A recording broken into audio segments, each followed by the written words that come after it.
కీర దోసకాయ ఆరోగ్యానికి ఎంతో మంచిది. తరచుగా సలాడ్లలో, రైతాలలో లేదా జ్యూస్ రూపంలో తీసుకుంటూ ఉంటాం.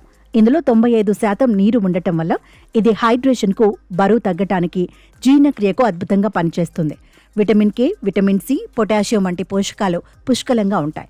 అయితే ఈ పోషకాల నిలయం కొందరి ఆరోగ్య సమస్యలను తీవ్రతరం చేయవచ్చని న్యూట్రిషనిస్ట్ శ్వేతా షా, WebMD నివేదికలు హెచ్చరిస్తున్నాయి. ఆయుర్వేదం ప్రకారం చల్లదనం వల్ల వచ్చే సమస్యలు కీర దోసకాయ కూలింగ్ ఎఫెక్ట్ కలిగి ఉంటుంది. అందుకే ఈ సమస్యలు ఉన్నవాళ్లు తినకూడదు. దోసకాయ ఆస్తమా, శరీరంలో కఫదోషాన్ని పెంచుతుంది.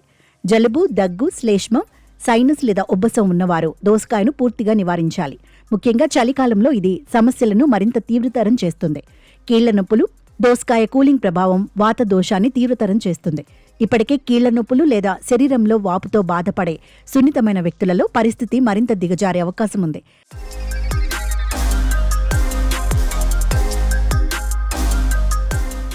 కీర దోసకాయలో ఫైబర్ అధికంగా ఉన్నప్పటికీ సున్నితమైన జీర్ణ వ్యవస్థ ఉన్నవారికి ఇది ఇబ్బంది కలిగిస్తుంది. ఇందులో ఉండే కుకుర్బిటాసిన్ అనే చేదు సమ్మేళనం వల్ల ఇరిటబుల్ బౌల్ సిండ్రోమ్ ఉన్న వారికి గ్యాస్, ఉబ్బరం లేదా అజీర్ణం వంటి సమస్యలు రావచ్చు.